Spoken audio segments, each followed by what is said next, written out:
Hello, everyone. This is Criminal Profiler Pat Brown, and this is Patron Hangout number 211. Welcome, everybody who is in the chat room. I didn't get a chance to say hello to everybody yet. I see Cauliflower is here, Clarissa is here, Dogs Discussion is here, Planet Steel is here. Who else is in here? I have to go way back up now. Elaine is here. And you can see me squinting because, yes, I'm still having trouble with my eyes. I got 2 weeks to the appointment with the ophthalmologist, so I'm struggling until Siobhan may be here. That's because it's 7 o'clock in Australia, right? And our UK friends are not here because they decided to go to sleep because it's a little bit late for them.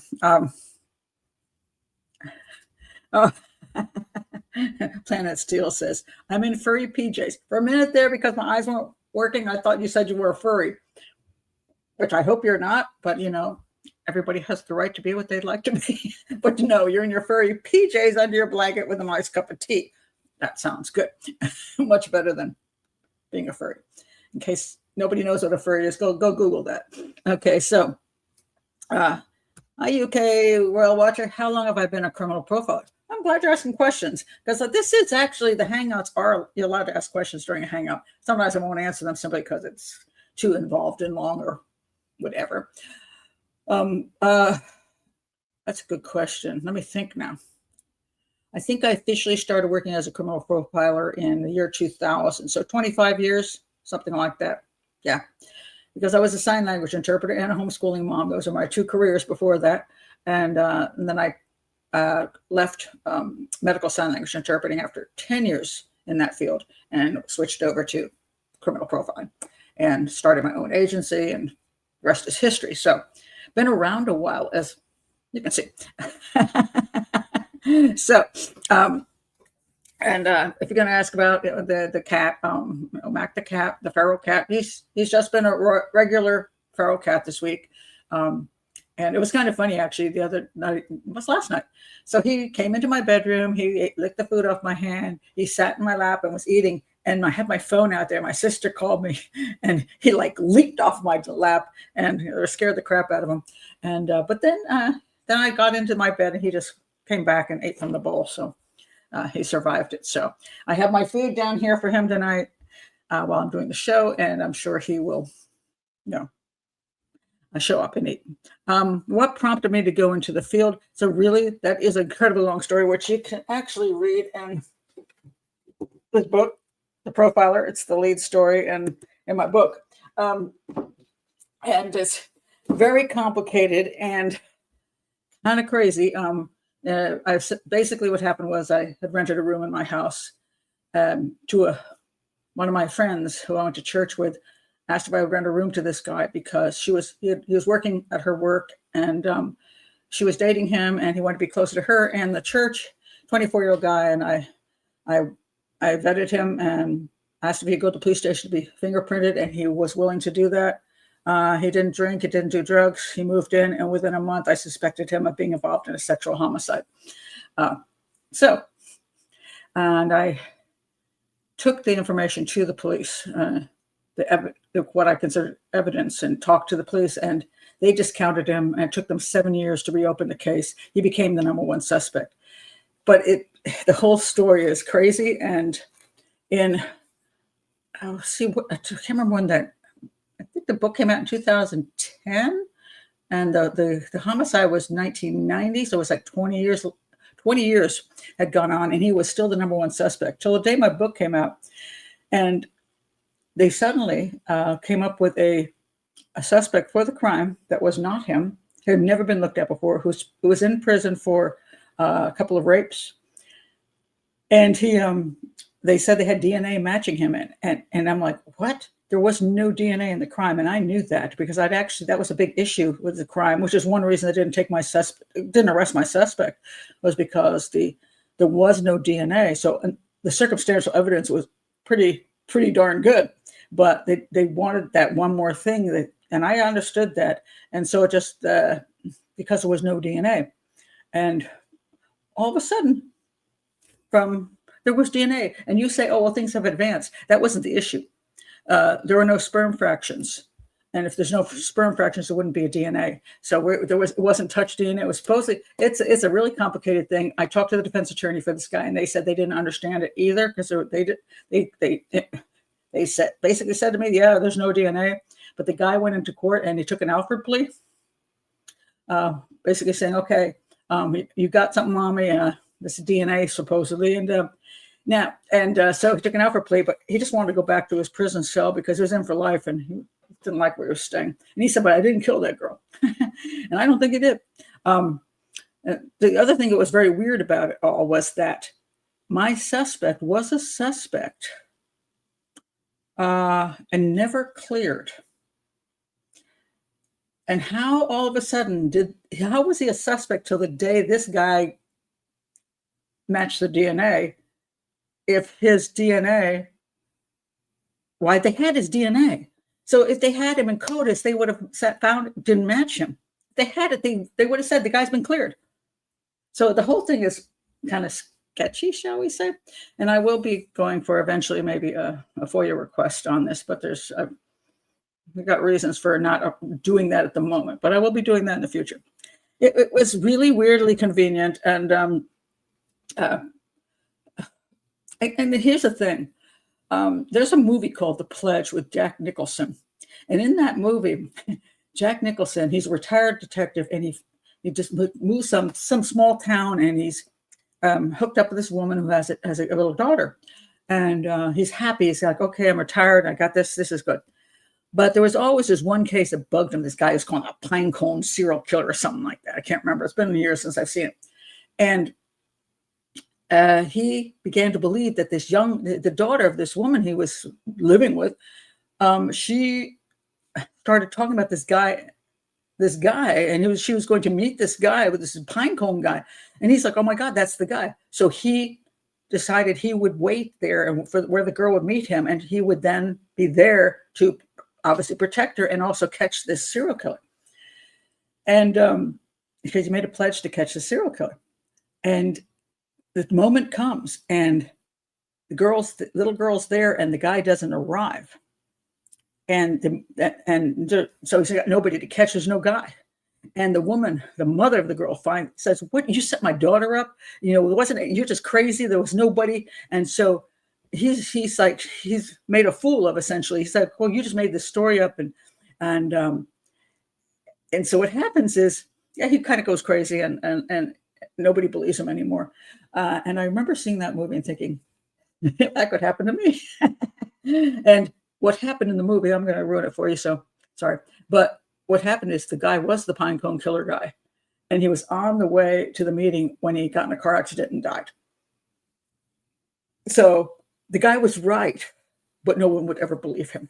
So this is kind of the situation I found myself in, because there was a ton of circumstantial evidence, and the guy that said he was on the path at the time the girl was killed, and things he threw away, and that he called himself, what did he call himself? Death wore my face and death used my name. Is a story he wrote. Anyway, it's all in the book. But now what I've always said is, could it not be him? And I said that with the police too. I said, look, I understand that in spite of the fact there's all this evidence toward him, and you even think so too, and he was brought in for questioning, he failed polygraph, they thought it was him too. After 7 years of not looking at him, the new detective did think it was him and said, we just don't have DNA. Okay, so I said, hey, I understand the situation, and I understand it may not be him. I did my citizen's duty at the time, but that was before I was a profiler. And that's how I became interested in profiling, because I was so amazed by this lack of investigation of this guy. Because I took the evidence in the day after the crime, 2 days, maybe 2 days after the crime. The crime occurred, and they found her body on a Saturday morning. I took the evidence in on Monday morning and gave them a great suspect, and they did not investigate him. And so that team of investigators said it was a different guy who lived near the crime scene, a young man who killed himself in the following days. And they told the family that there was hair from him matching the scene and there's DNA. They told the family all kinds of things. So their son committed suicide. And on top of it, they thought he was a serial killer. I investigated that and I proved it was not that guy. And it was never that guy. And that poor family, the family thanked me for clearing his name. But then my suspect finally was, the new detectives came in and they looked, I had the right guy. But I was perfectly willing to say, hey, it could be a freaky ass coincidence. You know, those things happen. They do happen. People say they don't, but they do. So you can have a guy who is a pathological lying psychopath, just didn't do it, but he does all kinds of other weird things. But when I go back and reread my notes and everything about him, I still have a hard time eliminating him as the guy. The other guy, was he a rapist? Yes. Did he live in the area? Yeah. But it seems kind of odd that these two guys were both on the path at the same time this girl got killed, and my suspect throws away all his clothing. But but could have not been him. So I'm okay with that. Just because you investigate a lead, it can turn out not to be correct.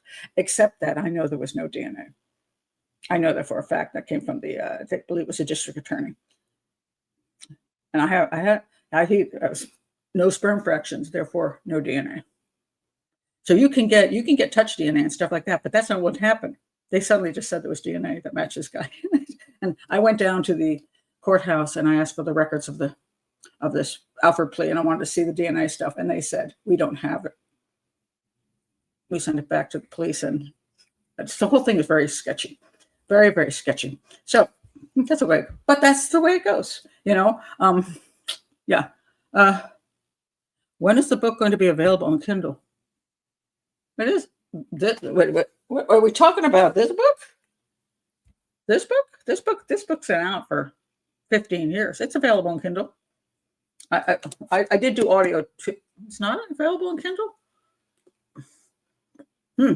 I guess it's publishers. Really? It is. I thought it was. Yeah, I did do the audio. Did I do the audio on this? I forgot which books I did my audio on. I think I did do an audio on this book. I did one for Killing for Sport.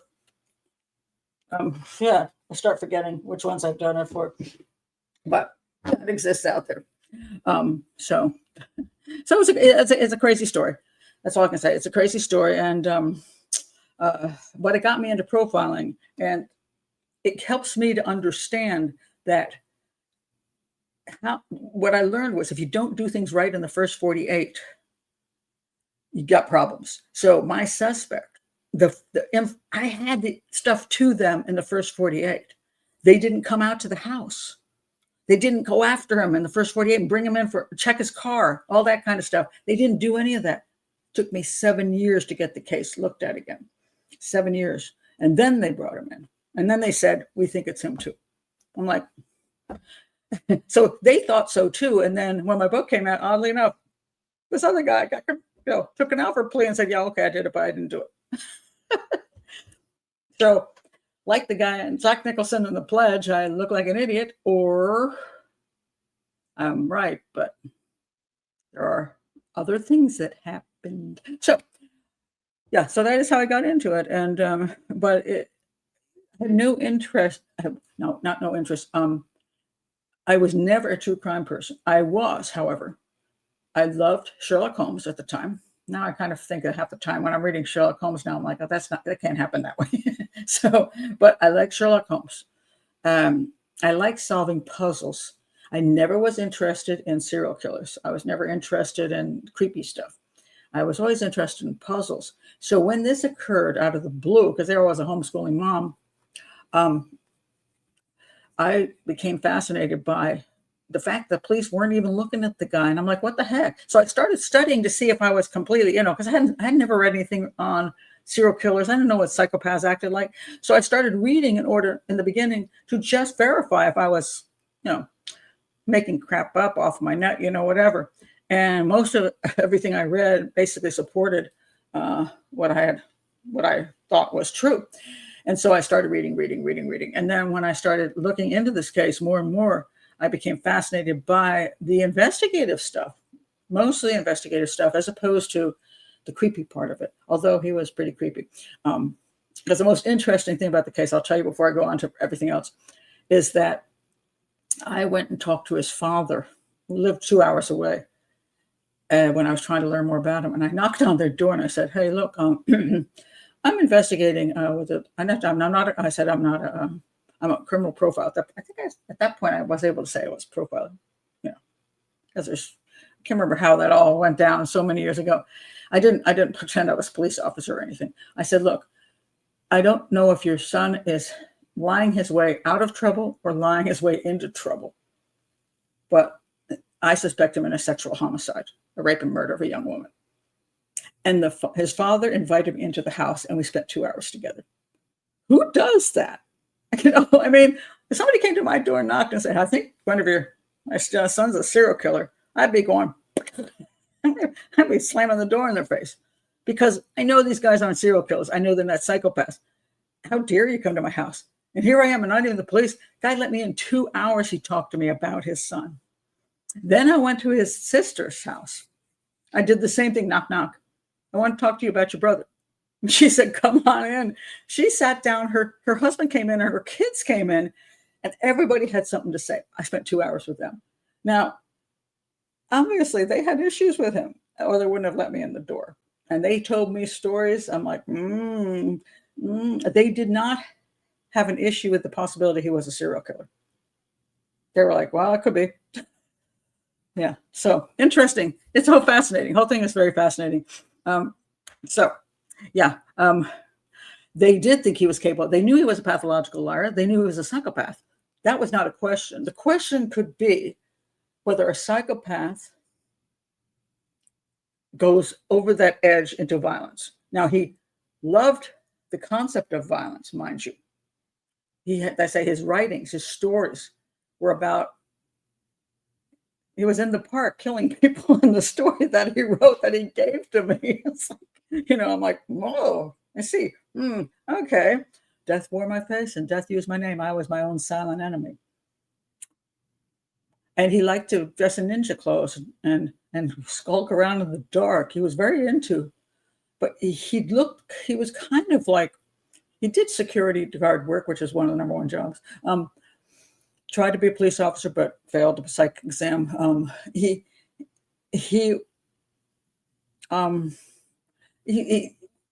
came for the interview to live in my house, he was he wasn't scary at all. He was more like a kind of a big, kind of a teddy bear, kind of goofy guy, So he didn't come off as being scary at all in any way. But what I learned about him as time went on, my friend who was dating him, she was like, yeah, I'm done. And she dumped him the night the girl got murdered. And she lived at the end of the bike path. I lived over here, and the girl got murdered in between. And he was walking down the bike path exactly at the time the girl got murdered. And he admits to being there at that time. So, and he threw away his clothes and his tennis shoes that were brand new and mud wrapped in plastic, because she was found in the stream. Okay, there's a whole bunch of stuff. I will go back and look at stuff. I'm like, wow, did it mean he did it? No. And one of the things when we talk about oftentimes, if you were in a court of law, would there be reasonable doubt? If what I had on him got him into a court of law, would, if I were a juror, find my own suspect guilty or not guilty? I would probably say not guilty. My own suspect that I believe did do it, I would find not guilty. And why would I do this without the DNA? Because in spite of very interesting circumstantial evidence, is it enough to absolutely say he did it? And the problem was, no. Even though the paths intersected, even though he threw away his clothing, a shirt that was shredded in the back that looked like the briar bushes that was around, mud wrapped in plastic from the stream, shoes, brand new shoes that got wet, threw away his brand new jeans. He said he threw them away because he doesn't like the way they dry after they get wet.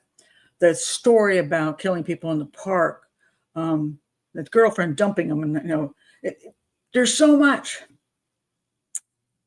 But could he be all of those things? And could he have?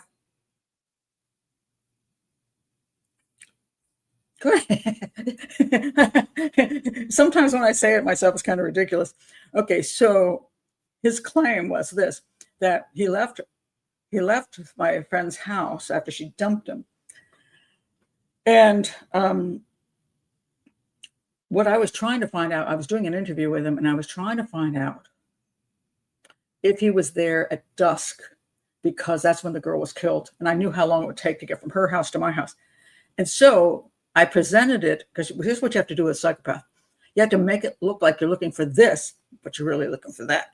And so in order for them to avoid this, they say that, which is what you're actually looking for. He wanted me to, he thought I was asking him if he actually walked the full path all the way back to my house, and where the girl was killed nearer to my house. He wanted to make sure he wasn't on that path where the girl was killed. So what he said was, he said, well, no, that's not. I said, well, what happened then? You didn't get to the point where the girl was killed? He said, no, because it was getting dark and I thought it was creepy walking down the path. So I cut across the stream. In other words, I walked, instead of going straight down the path to my house. Mind you, this guy's 6 foot, whatever. He's not going to be, he likes to skulk around in the dark as a ninja. Believe me, he wasn't scared walking down the damn path, right? It's all nonsense. But, he claimed because it was getting dark and it was getting creepy, he decided to wade across the stream behind the bowling alley and come up on the other road, and therefore he would not ever intersect with where the girl was killed. What I wanted to know was what time he was there, because I didn't know if he had already returned home prior to dusk or whether it had gotten dark and he returned home after dusk. I wanted to know if he was there at dusk, and in his attempt to get around what he thought I was asking, he admitted he was there at dusk. And he also admitted he walked through the stream, which, who does that? And because he walked through a stream instead of just walking straight down the path to the house, which was probably a whole, let's see, how far much, another 10 minutes walk. He decides to wade through a stream. And then he throws all his clothes away because he doesn't like the way they dry. Okay. So I got my answer. But is it possible, if I were on the jury and the defense attorney saying, hey, 2 people could have been on that path that night, and he did get concerned about the dark, and he made this choice, and he's a weirdo. So this weirdo threw his clothes away because he's a weirdo. Okay, that's true. So I guess it's possible defense attorney could take those circumstantial evidence pieces and make it say, hey, the guy's just a freak. And that's that's what I proposed to the family when I went to talk to them. I said, look, maybe maybe your son's just a freak. He's just a lying, he lies his way into trouble because he thinks it's fun to tell lies, regardless of whether he gets them in trouble or not. So if I were on that jury, I didn't have the DNA. And remember, 7 years went by before they brought the guy in. I did fail the polygraph too, but I can't use it in court. So if they had gone after him in the first 48, they might have gotten more solid evidence to convict him. But they took 7 years because I needed the new detective. And I don't know, I might have found him not guilty because I would have reasonable doubt. My own suspect. But do I think he did it? I can't say he did. I'm just saying, man, hard to believe he did. Who doesn't like to dress in ninja clothes? Yeah, he did. Another fun story, and that's true. So he was going to the church with us, and he was supposed to join us to go to Six Flags and monitor teen kids. So first of all, he said he'd go because it makes him look good, right? But then the morning that he was supposed to go, he's like, I'm like, you promised. And I forced him to get up because he was going to skip it. Anyway, he went, and he was wearing a pair of shorts and like a regular pair of shorts. And it was a hot summer day, right? He was wearing a pair of shorts and like a white T-shirt and a pair of blue shorts or something like that. nothing in his ears, no earrings or anything. We're out at the place. He vanishes. And we're like, what the heck happened to him, man? He's supposed to be helping monitor the kids. He just disappeared. He returned, dressed all in black, with a skeleton earring hanging off of him. It's like, alrighty then. You're a freak. So, oh my God. Cauliflower says, that's actually kind of refreshing considering the number of families that dismiss the possibility despite clear evidence. Yes, that's true. Sorry, let me go to, I guess they thought he was capable, and it's amazing. That is true. One of the frustrating things is when you have somebody, the evidence is so freaking overwhelming, but the family refuses to accept that maybe your darling is a psychopathic killer. And when the evidence is overwhelming, I understand they don't want to accept it, because everybody remembers back to when that killer was a cute little baby. It was a cute little baby once, and it was a cute little toddler once. And at some point, they're actually psychopathic, usually, in my opinion, by the time they're 5. But you look at your kids and you think, oh, I remember when they were, and sometimes I guess they just can't go there. I mean, it's a pretty devastating thing to accept. But yes, this family did accept. Everybody, there wasn't anybody who objected. It was quite amazing. So I think they didn't prefer him to be actually that, but they kind of knew that he could be. Yeah, it was fascinating. So that's how I got into the whole thing. So thank you for asking that question. And at some point, yes, I may go for a FOIA request, but there's extenuating circumstances why I'm holding out on that at the moment, because it's very difficult, by the way. I might do that case. Okay, so I don't know if that's in my book or not. Same guy, because I looked into other possible cases he's involved in. I found one on, I did find one, was it the Marine base, Quantico Marine base. And there was a fascinating case there that he intersected with a rape and attempted murder of a young woman there. And a guy was arrested and convicted of that case. He eventually was freed. And he was a doppelganger to my guy. And my guy was on the base that night. And the guy that got convicted was he was actually in an investigative stuff down there. He got convicted. He's now a lawyer. He's an attorney now. But he's the two of them, you could put pictures together, you couldn't tell the difference. But my suspect, the same one from this crime, was there on the night this all happened. And there's a bunch of other evidence too. I went for a FOIA request on that and could not get it. I could not get any info. So people always hear about FOIA requests and think it's so easy. If you're a journalist and you have a big, huge company, big, huge network behind you, you may get your FOIA request honored. If you're a very famous politician, somebody who is big on, with working with like NAACP or something like Ben Crump or somebody like that, you can get this kind of thing. If you're a person without the big, huge organization behind you, you'd be surprised what you can't get. So in that case, I tried and could not get the FOIA request on that. Honored, even though I'm supposed to be able to get it. Freedom of Information Act, not so much. On a South Carolina case, the case of the Superbikes murders, where I do not believe the correct person is there, I did a FOIA request there, paid $900. I got jack. No, I actually got something. They gave me a motor vehicle record. I had a list of like 10 things I wanted, like ballistics and all these things.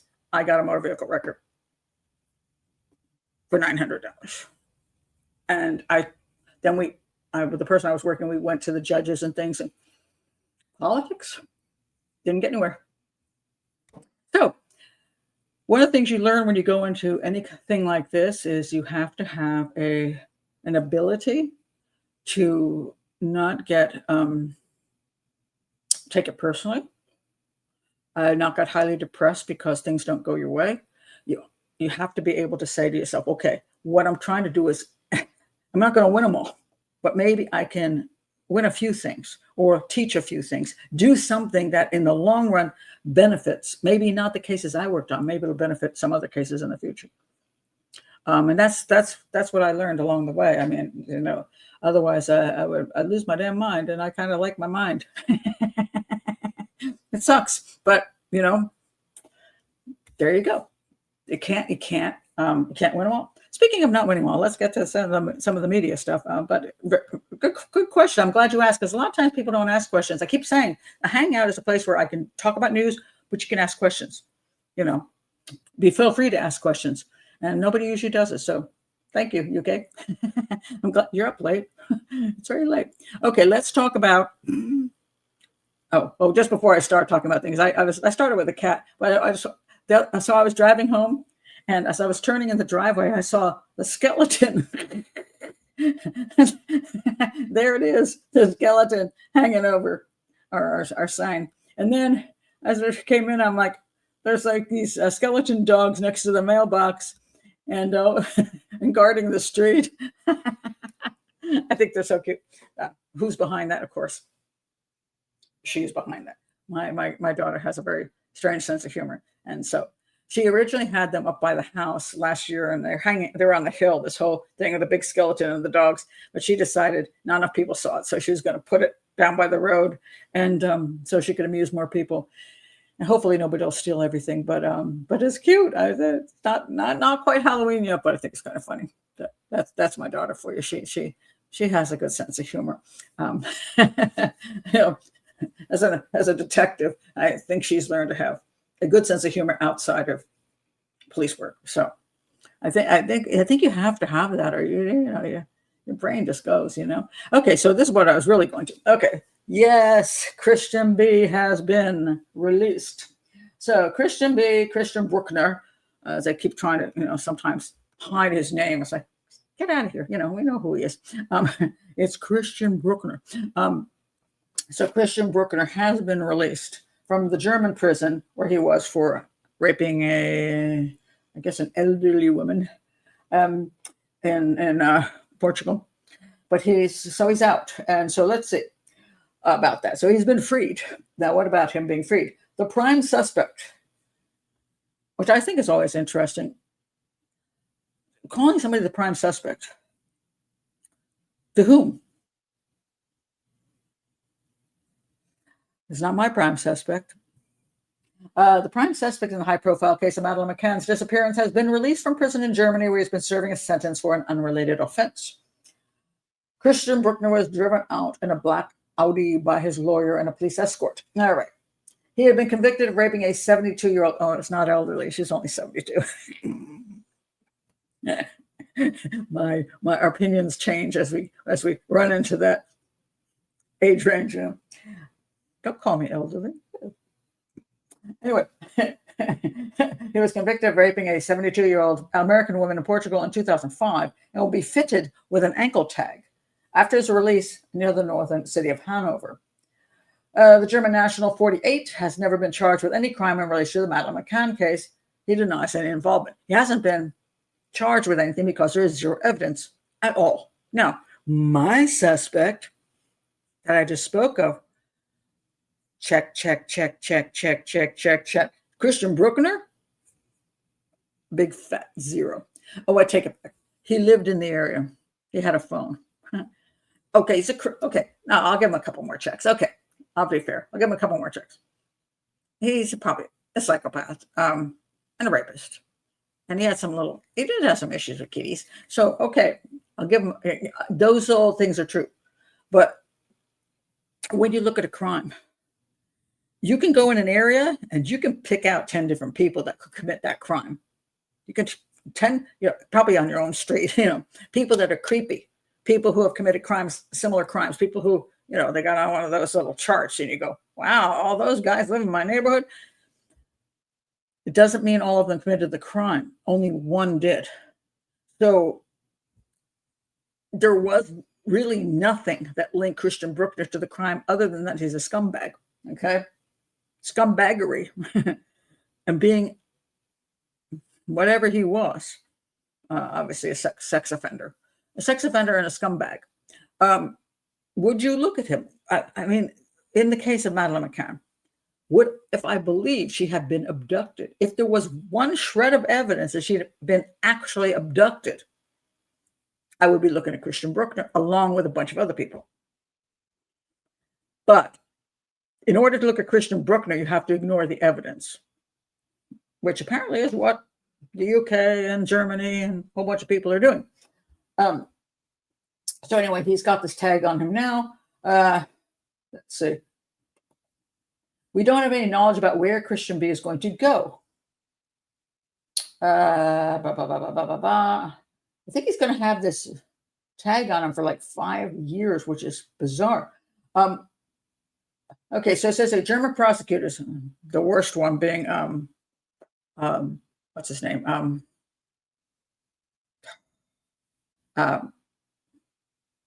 Sorry, somebody tell me the German prosecutor's name. That's Hans Christian. His name is Hans something. I forgot. It's been a while. Anyway, only his name isn't in here at the moment. So anyway, I've talked about him over and over again.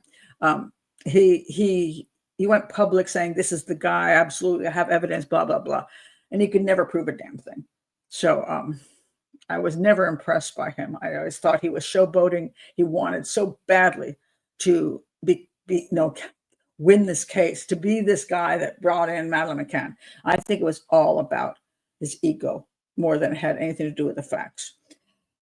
So anyway, German prosecutors have pointed to evidence, including mobile phone data. Yeah, he had a phone in the area, indicating Brueckner may have been in the area. May have been. Well, most of prior to Luge was in the area too, when Madeleine vanished, and have consistently insisted they think he is responsible.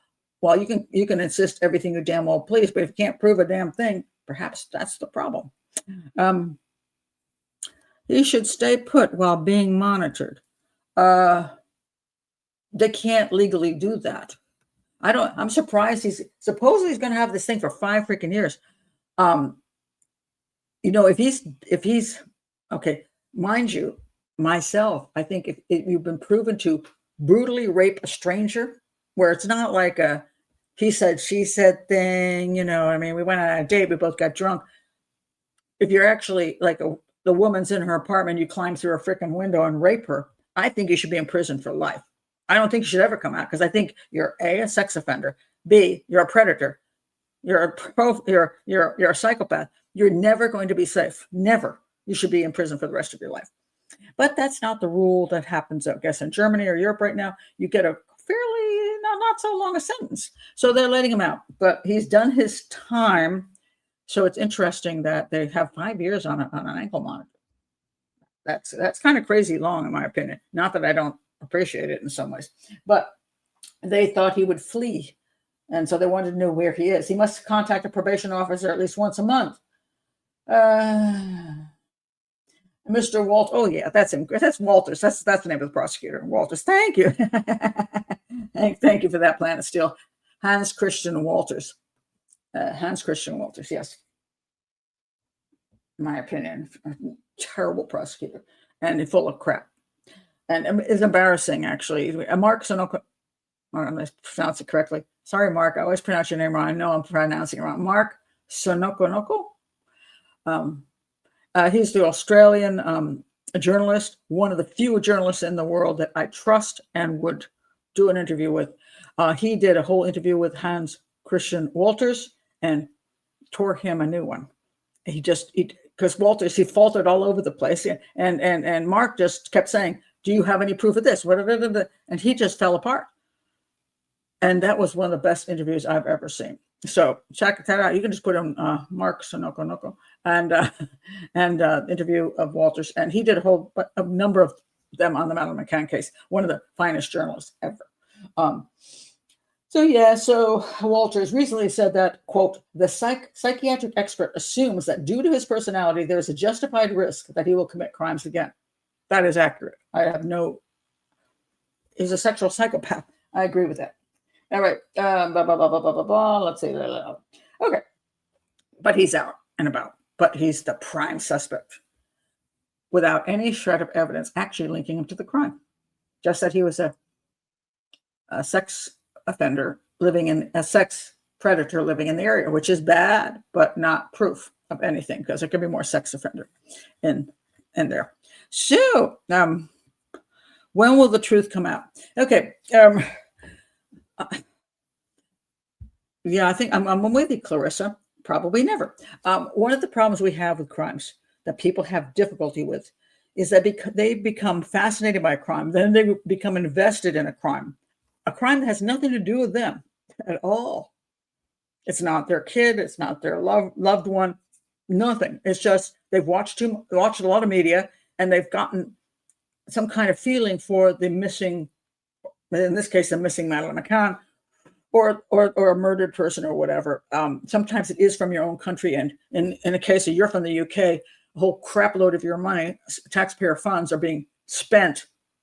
And what's it now, 20 million pounds or something outrageous, spent on a case that they're actually not properly investigating, and from the beginning had no intention of properly investigating because of the remit that says we're not going to look at the McCanns. This is going to be looked at as an abduction only. That right there shows you that the whole thing was false to begin with. And yet 20 million pounds or more is going out and continues to be going out when it could be spent on other missing and murdered children or adults in the UK, solving a ton of crimes.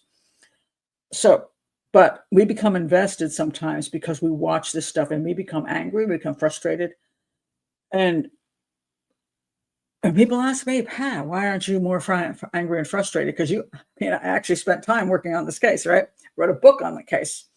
So a profile of the disappearance of Madeleine McCann is, let's see a picture of it. Or is it? Oh yeah, here it is. Profile of the disappearance of Madeleine McCann. I wrote that. The McCanns had Carter rucked it. They got their lawyers to threaten Amazon and have it removed from the market, which they succeeded. You can get the book on every place but Amazon. And you can watch. I did a whole audio version on YouTube. It's free. So you can go watch that on YouTube and hear the whole book. I invested that time in it. And I went to Portugal. I met with Gonçalo Amaral. We were going to write a book together, and nobody would touch it because they didn't want to get sued. And he did write a second book. So bully for you, Gonçalo, you managed to get that done in Europe, but the U.S. wouldn't touch it. So he got a second book out. I've invested a lot of time and energy into the Madeleine McCann case. And some people think, oh, you made money. I can tell you that I probably have lost more money on this case than I ever made, because believe me, my book was $2.99. It got pulled within 5 weeks. I'm not making any fortune off of it. I spent money going to Portugal. I spent money, just no. I haven't made money on this case. But again, because I learned from my experience with the renter in my house that things don't always go your way. And sometimes things are, politics takes over, or just a lack of evidence just makes it impossible to actually get the case ever to court. Even if you think you know who did it, it just is the way it is. So I have learned to accept that. I don't think the Madeleine McCann case will ever see the court of law. And I'll tell you what, because when Scotland Yard came in and took that remit and says, we're going to look at this case as only an abduction, any defense attorney will jump on that and use that. So if the McCanns are ever brought into court, even Scotland Yard didn't think the McCanns did it. And that's a hard thing to overcome. So I don't think anybody's going to take that case to court unless they have a couple things: a confession and a believable confession by a proper person, or they find Madeleine's body and it links back to somebody in such a way that you can actually say they were the ones that did something to her, or she died and then they removed her body and put it someplace. You have to be able to prove that stuff. Again, there can be reasonable doubt. Let's say you find the body of Madeleine McCann. I don't know. Any. Let's say we're Bernd Stellender, who I think is completely wrong. He claims that Bernd Stellender wrote this new book with like he could hold a door open with it, and I don't believe his theory that she died days earlier and all this stuff. I don't believe his theory at all. He's got like half the town involved, like 20 people. And it's just nonsense, in my opinion. However, he had a right to his opinion. He did his own thinking and put it out there. Some people think it's more plausible than my theory and Gonzalo's theory, or freedom of speech. And however, he said that the Madeleine's body was on this hill, on the Roca Negra, and he knows that's true because the McCanns or their friends are coming and sneaking by to look at the gravesite. He's got video cameras up, but he's never proven any of this nonsense. In my opinion, it's nonsense. But he's never proven it. So, hey, you got the proof? Show us. But there's no proof she's on that hill. But let's say it turns out she is on the hill. Now, if let's look at this. If Madeleine's body is found on the hill, that doesn't mean the McCanns put her there. If Bert Stallander were telling the truth, which I do not believe he is, and he has a video pointed at a McCann or one of McCann's friends standing on the exact site of where Madeleine was eventually found buried, putting flowers down or something, I'm going to say that could be good. You could use that in a court of law because you're like, if her body is found at a place where a video shows a connection to the McCanns right at that spot because they came to pray over their daughter, or they sent somebody to that site to pray over the daughter, that would be great. I don't think that's going to happen. In Bert Stallander's wildest dreams, I know it's going to happen. I don't know if she's buried on that hill. I can't say she is, but I don't believe there's a video of anything. So if she is buried up there, it could be. Anybody could have buried her up there. I have my personal belief where I think it was the best place, which is Montrose de Mestre, which is just outside of Praia de Luz to the west, very short distance. And Jerry's phone pinged in that area. And it's a very desolate area. But one wonderful guy went up there with metal detectors trying to find where she could be buried up there. Hell, he also went to Burnt's place too. Didn't find anything in Burnt's place. Didn't find anything in my place. And he said, well, the ground is so hard. How would you dig it up even? But I believe there's possibility. Sometimes you have these ditches and gullies and things. And when you have that, you can put a body in there and then cover it well. So I don't necessarily think you have to. You can do a shallow grave without actually having to dig through ground because people have done it before. But he didn't find anything. Let's say they do find something up there. Let's say they find Madeleine's body up there one day. And everybody's like, oh my God, Pat Brown was right. She's right. She said that's where the body would be. And that's where the body ended up. And she said it was there because, that's where, Jerry's phone pinged and that was blah, blah, blah, blah, blah. Is it still proof that Jerry actually buried her up there? No, it is not proof. So I would be excited that I was right, but it's not proof enough for a court of law. So I think barring something has to literally come back. If she was buried, if she was buried in that sports bag, that would be bad news for the McCanns. That would be the best piece of evidence you can get. Although the defense attorney will claim that somebody came in and kidnapped her in the sports bag. But I think that might be a pretty good piece of information if that were true. And then with all the other circumstantial evidence. But again, they have to overcome Scotland Yard saying forever that the McCanns are not involved, spending 20 million pounds or whatever they spent on this sanity.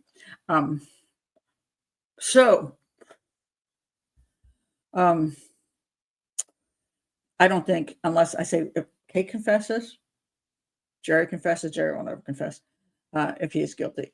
Kate might confess. She might. But again, I don't think so because even I find her more likely because she's fallen apart before and said things that are concerning in her book. But she still has 2 children that she would rather not her children think that they were hiding this all these years. Even if I believe it was an accident.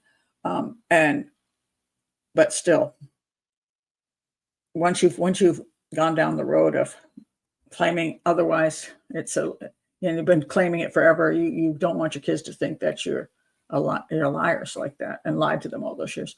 So I would say chances are no. Just to be realistic. And so am I okay with that? Well, I wish truth would come out. Maybe truth will come out in 50 years. That once everybody's dead, maybe the truth will come out.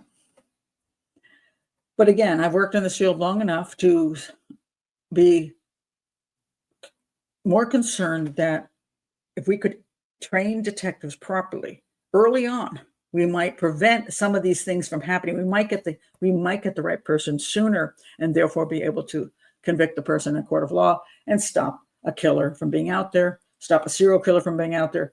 This would be my hope. So that's why I'm more aimed at education, because that's where I think the best chances are that we do a better job. And other than that, yeah. So, unless it's the gym bag, that would be the best that would be the best thing, and they probably will. Probably. What? Hold on a second. Whoa! Did you miss my thing, Planet Steel? Wow. Yes. I did a video on it, and yes, Munchausen's for sure. And I did do, I don't know how you did miss it, because that was really, actually, I demonetized that video for the purposes of being able to speak, shall we say, boldly, without concern. And so I demonetized it so that YouTube would not do something to my video. And I've gotten a really great response off of that. Shockingly good response, that people really liked what I had to say and how I explained it. So yeah, go check it out. It's definitely there. You missed it. Oh, Lord. Yeah, it's out there for sure. I did not miss it. Oh, now speaking of the Madeleine McCann case, now that Brueckner is no longer in prison, this character, Martin, his last three letters are UNT of his last name. Oh, the first two letters are BR, but you can substitute if you want to. Martin Brunt, who I think is the epitome of unethical journalism. And he says, so the mystery of what happened to Madeleine McCann continues. And then he goes, so now he's got the other theory that happened, that a woman ran Madeleine over when Madeleine got out of the house. And so here he is in Praia de Luz trying to pull that stupid story. And where the heck is he even at? Where Madeleine would step out, if Madeleine actually left the house, got through all the gates, and even Kate thinks that's stupid. And she got out onto that street. It's such a tiny, small street. Nobody is whipping through there at 50 miles an hour. They'd be crawling at 10. She did not get killed by any car. It's a stupid concept. But Martin Brunt doesn't care about facts. He cares about getting another trip to Portugal.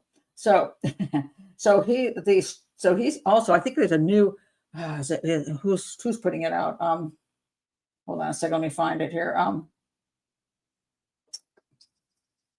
Here we go. Martin Brunt, he's just Mr. Unethical. Doesn't care about the truth ever. He's all about making money and being the journalist, the big guy on the Madeleine McCann case, that he's always been there and he's always been wrong. So, woman at the center of hit and run, Madeleine McCann theory says she was shocked by the police investigation. I think it's going to be Sky. There's going to be a new, of course, another documentary coming out by somebody else who's got to waste their time with nonsense. And he's going to be involved in it, of course. So this German woman, supposedly, there was a story that she ran the kid over, which is just plain garbage. It's not even worth getting into. But I just want to let you know, Martin Brunt is out there again, pushing this crap. I saw this little 25-minute thing on this case and the possibilities thereof, blah, blah, blah. Yeah, what a piece of shit. Oh, yes, he's a total brunt. He really is. I can't have my channel knocked down here in this video because of bad language, but exactly. Oh my God. Oh Lord. So Exactly. He's a total brunt. That's a good way to put it. So anyway, I'm not going to talk more about that just because he annoys the hell out of me. But let's go to Luigi Mangione. If he didn't have such a great name, I mean, I like to say his name, although I'm sure I'm like butchering Italian, but still, it's got a nice ring to it. Luigi Mangione. You want him to be, I don't know, an actor or a chef, not a murderer, but he is what he is. So anyway, they just dropped the terrorism charge against him, which I think it's very kind of interesting. Why they dropped it, and I'm not sure what kind of machinations they did to drop it. Hold on, I'm trying to find it. Luigi, where'd you go? Oh, here we go. All right. Judge dismisses murder as crime of terrorism. Okay, so by the way, got this stupid character, free Luigi. Okay, get out of here. Anyway, so anyway, what happened is this. He was facing both state and federal. Shut up. Sorry. Hate these damn videos that pop up. Tell you. Mangione is facing both state and federal charges in the shooting death of United Healthcare CEO.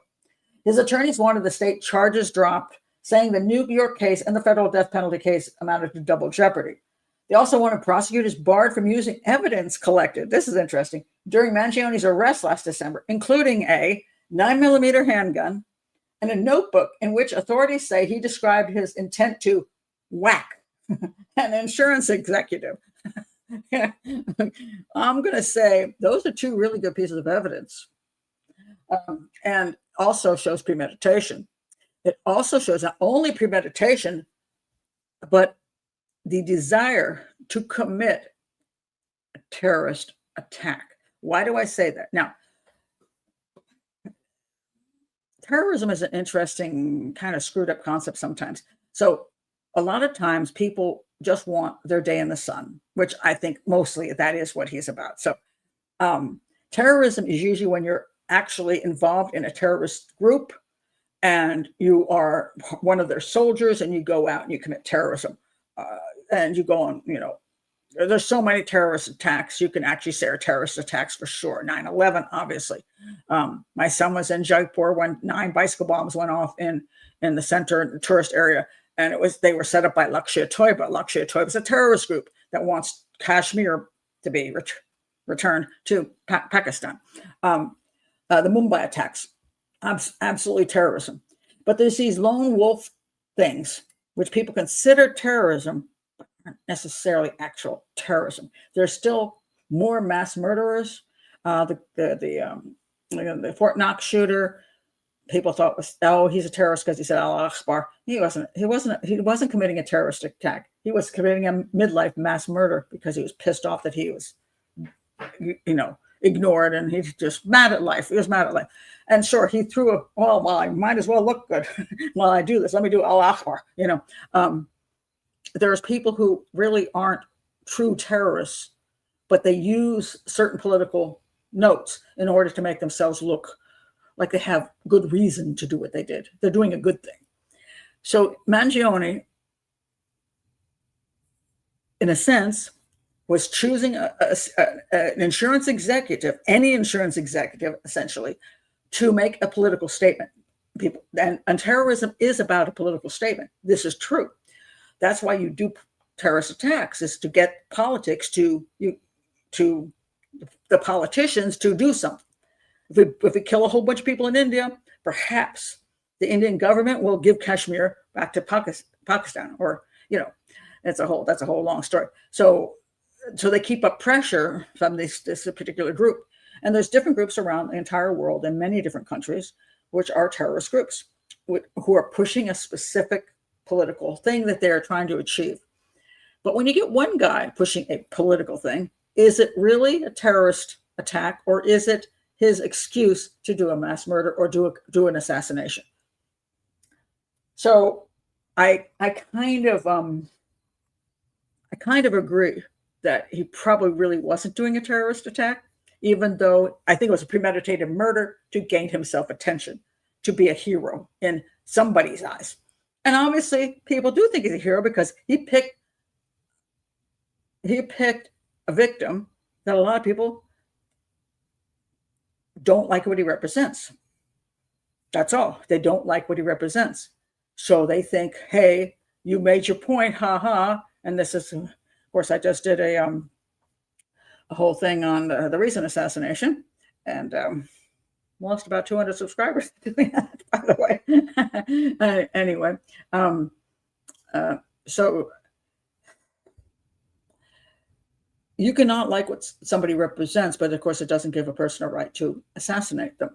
You should fight back with words. You should fight back with groups of, working hard to change whatever you want to change. That should be the way you deal with it. But yet people, when somebody is assassinated, often don't cheer because they're the person who was assassinated, they don't like what they represented.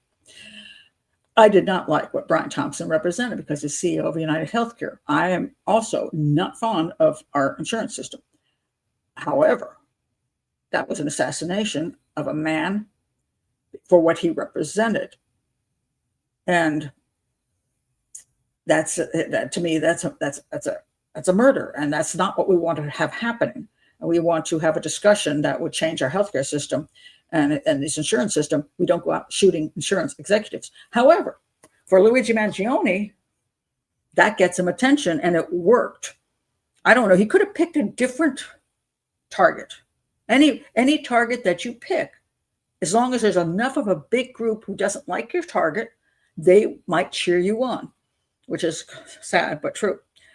So I think you picked that. So the concept is that really a terrorist attack, or is he just a lone wolf psychopath wanting his day in the sun like a mass murderer would?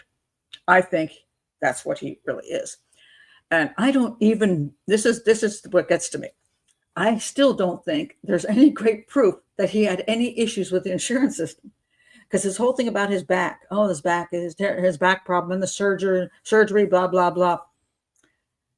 Not once have I seen, ever since he put that stuff out on his social media, have I ever seen any proof? Who was the surgeon? What problem did he have? This guy's rich, first of all. He can afford surgery. I mean, my son has back problems, and the surgery is a big freaking issue because of insurance. But Luigi Mangione didn't have that problem. He came from a wealthy family. He would never have that problem. And even if he was annoyed that other people had the problem, he personally didn't have it. And here's the other thing. This is supposedly all about the fact whatever happened to his back. And he was out there hiking and crap all over the Hawaiian Islands and stuff. I don't buy his story. So the other thing I want to point out is when you try to find out the truth about these things, you got to be really careful about AI. There's the AI, if you go to Google, AI will always show up first. It's taking over so that you think that this is the truth. Grok is also another version. I find Grok a little bit better than AI, but there's always questions. Well, Grok did say my son's name was Cinnamon, so you got to question that too. Hi, Cinnamon. His name is Dave. I don't know where the heck Cinnamon came from. But anyway, so I went to AI and I put in that I questioned whether Luigi Mangione actually ever had surgery and all of that. This is what AI came back. There is no evidence, information to support my claim, that Luigi Mangione back surgery was unproven. In fact, he was a proponent of his spinal fusion surgery for even encouraging others to pursue similar procedures. Experts have provided analysis of his spinal issues, which included I can't pronounce it, and lumbar spinal fusion. And while the surgery didn't fully resolve his pain, it was a legitimate treatment for his condition. They said there's no evidence that he never had. What was my question was, it was unproven that he had the back surgery. And they said there's no evidence of that because he was a proponent of his back surgery. Him being a proponent isn't proof that he had back surgery. Then it says, experts have provided analysis of his spinal issues. If he put a picture up on his website or on Facebook or whatever the hell he put it on, and experts looked at the picture and they gave an opinion of the picture. We do not know to this day whether that was a picture of his actual back. I'm just like, hey, maybe it's true, but we never heard what surgeon did it, what hospital he went to. Nothing has come out since that day. I keep looking. Now, here's what they say in response also. Yes, there's significant evidence suggesting that he had back surgery, including Reddit posts attributed to him. Since when is evidence? Since when is it evidence when somebody puts something on their Facebook page? Attributed to him the detailed spinal fusion, along with social media activity showing an X-ray, again put out by Luigi Mangione and nobody else. Reports from news outlets like ABC News and NBC News confirmed these details. They were not confirmed anyplace. Reddit? Is that your evidence? No, I use Reddit a lot to get information, just generally speaking, so I get maybe you should look over here and I get links to things. Somebody's social media that they put out themselves is not evidence. It's a claim. He made a claim he had back surgery and he had all these issues, but not yet have I seen any news report come out from any of the major media. Anybody has said, we went and talked to the surgeon. Now, maybe that'll show up in court. I'm not saying he did. I'm not saying he didn't have surgery. I'm saying it's unproven. And AI is saying, I'm wrong. AI, you're wrong. It's never been proven. Maybe it will be proven, but I'm still waiting for the evidence. And the evidence doesn't come off of Luigi Mangione's social media that he puts up himself. That is absolute nonsense. You got to be real careful of stuff that you read. I ignore those AI overviews every time. It is a bit scary. It's scary because people don't do further research. And what's happening is AI, Grok, and all this stuff can swoop in and gather up a bunch of information, which is sometimes not bad. But then if you're not willing to go further to then check out the different things that are presented, you may not know where the information comes. Like, for example, somebody says, Pat Brown, my book, The Murder of Cleopatra, they put some things on Grok. I was like, dang, somebody thought that on my book? Darn it. It wasn't favorable. And I'm like, but I want to, they just say, there are people who say, well, who are these people? I want to know, and I want to know what they say, and I want to read it. So unless I'm getting a link, which I'll have to give sometimes credit to Wikipedia, which everybody hates. And somebody just said that because I went to Wikipedia, I'm some kind of shill for something. I'm not sure what that is. I use Wikipedia because it's an easy outline. I don't believe everything that's on Wikipedia, including my own page. But I want to be able to then go to sources, find out from the source what's true and what isn't. So you can read, what does Pat Brown think of the death of Cleopatra? And you can get an AI version. But for God's sakes, I have a book. Go read the book. And, and then you'll get my complete, full investigation and analysis. But of course, the students these days aren't willing to do any of that, because I get these questions all the time. It's like, oh, Pat, blah, blah, blah. I'm like, did you ever read any of my work? The answer is no. It's because you're too lazy and you're too cheap. Now you'll pay $50,000 for a year in college, but you won't pay $10 for my book. Or even get it, you can, a lot of my books you can get, for, unfortunately, they're used books now, and you can get them on eBay or whatever for $2.99 or something. Spend a little bit of money, Oh Lord. Spike. Hi, Spike. Wait a minute, I'm trying to figure out, what is this? I was shocked how much info on a friend's event. And then I Googled AI, my DJ name, and there was a lot of unexpected information about me.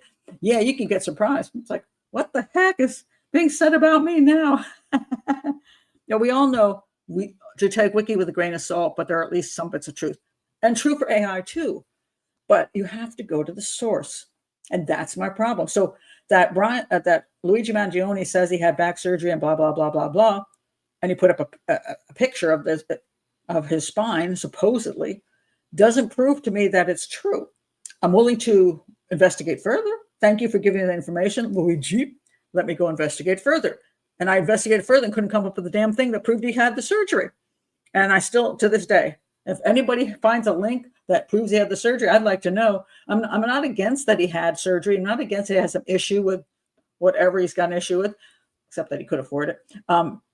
I just haven't seen it. And I'm just amazed at how everybody just kind of just accepts, and AI accepts too. Clarissa, good question. Do you agree with overcharging so they can drop some of the charges to get a conviction? You know, this.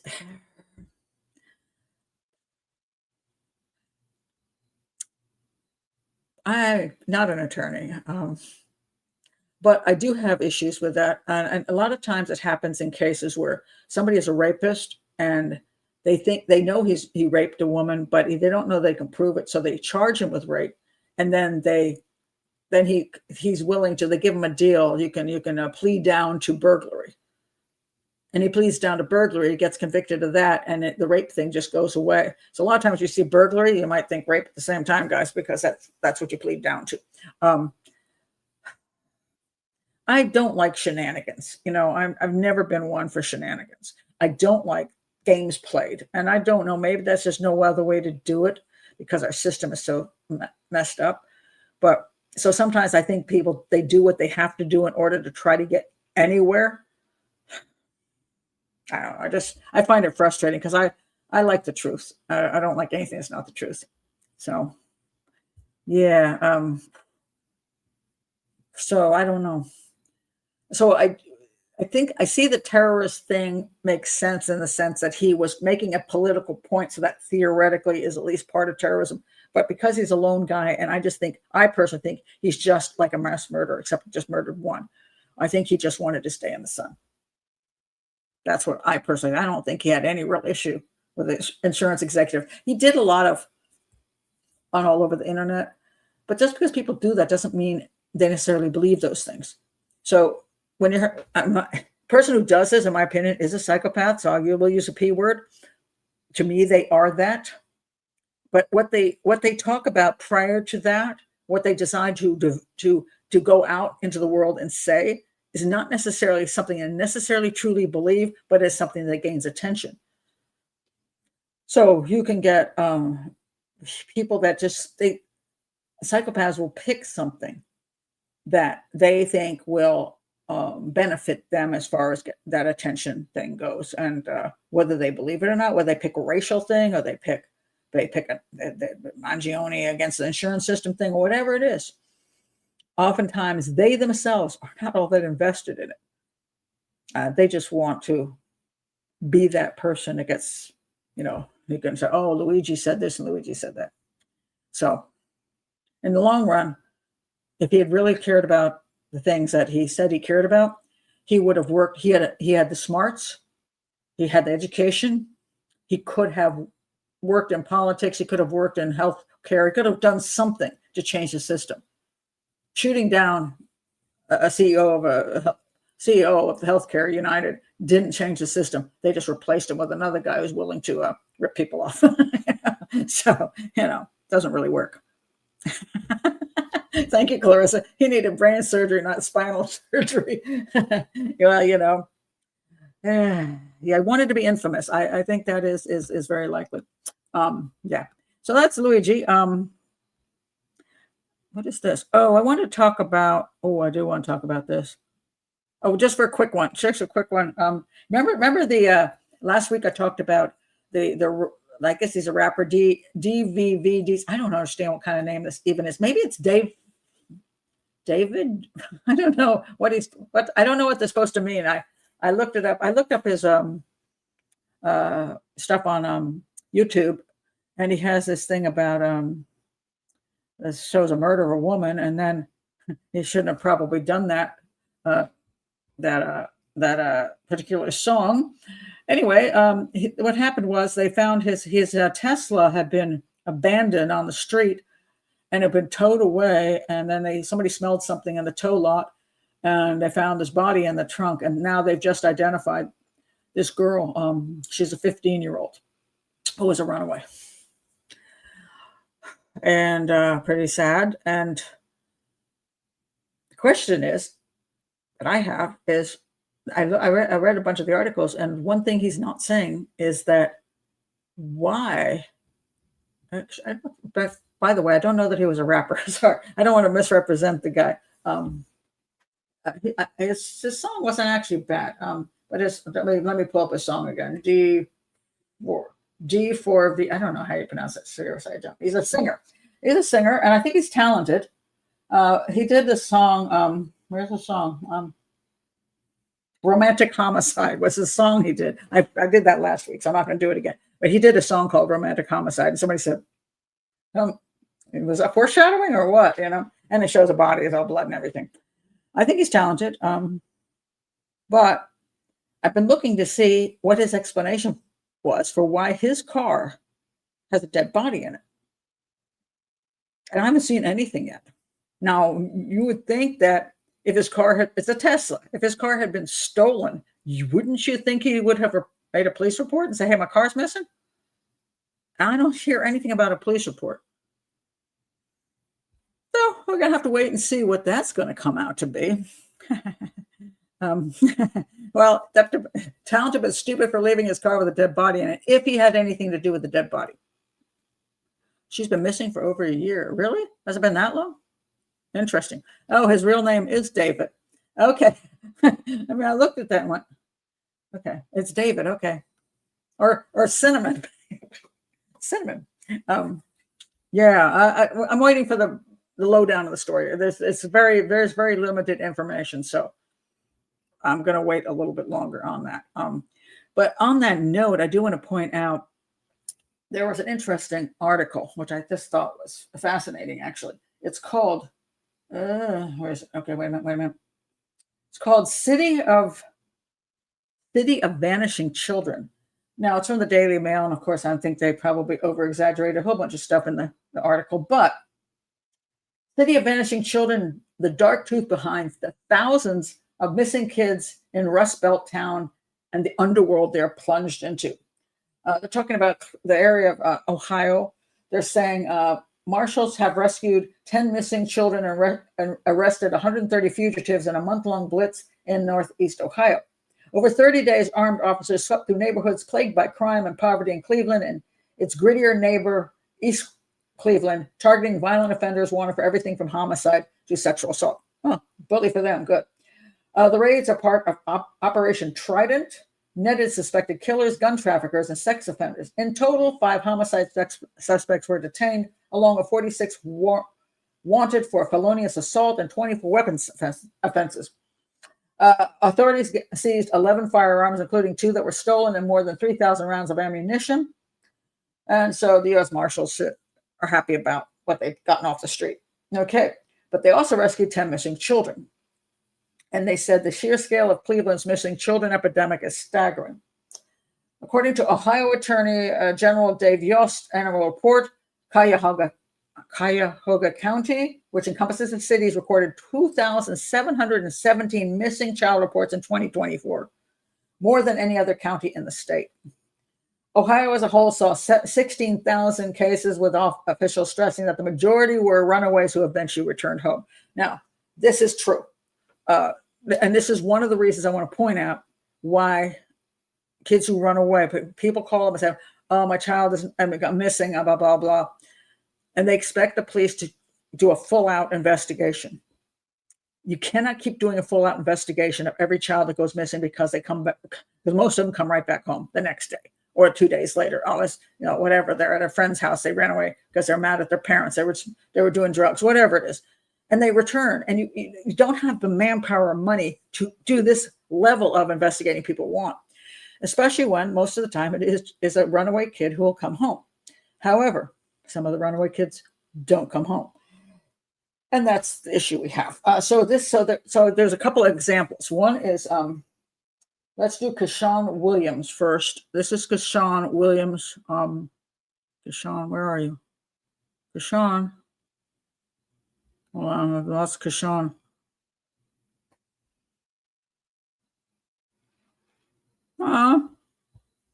Kashawn, where'd you go? Okay, I did lose one of them. Crap. Where's Kashawn? Hold on.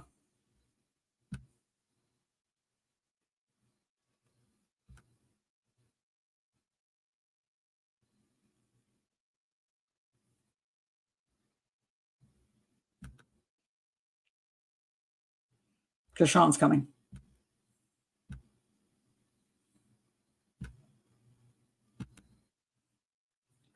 Okay. This is Kashawn. Okay, this is Kashawn Williams. All right. He vanished in June of 2023 after leaving a house party in Cleveland's tough Slavic Village neighborhood. His mother called around 10:30 p.m., urging him to come home, but he never came home. His disappearance remains unsolved. And there's a whole bunch of stories about him, like being thrown out of this party and then being grabbed by somebody. I don't know. And I don't know whether Kashawn was an innocent, naive kid who went to a party and got in over his head, or somebody, just bad person was at the party, or whether he did something, got involved in something that caused the problem. But he's never been found. Now, here's another one who's never been found. Her name is Summers. Hold on. Ashley Summers. She went missing when she was 14 years old. Her case is even more haunting. This is way back in 2007. They're going back a few years, but this one's kind of just interesting. She was last seen near her family's West Side home. Initially dismissed as a runaway, her family quickly suspected foul play. 18 years later, they're still searching for answers. But interestingly enough, where's the thing about her uncle? Wait a minute. Hold on. Where'd it go? I thought it was in this article. Her uncle basically was convicted of doing something inappropriate, like rape and murder. I can't remember. Where the heck did it go? Shoot. I might have had it in a second article. I thought it was in this article. Darn. Okay, hold on a second. I got to find it. That was in another. It's got to be in another article. It was just pretty sure that her uncle might have done her in. Is the point. Uncle. Here we go. Okay, the uncle. Just because I thought this was fascinating, because uncle of missing Lakewood teen. That's this girl. Sentenced to 35 years on sex charges. Oh, you do not do that to me. Hold on a second.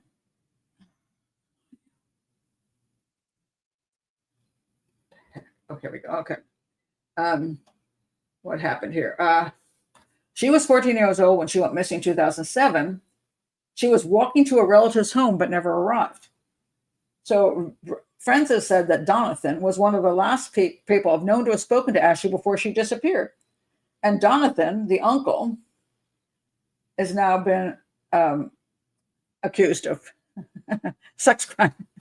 So I'm going to say maybe uncle has something to do with it.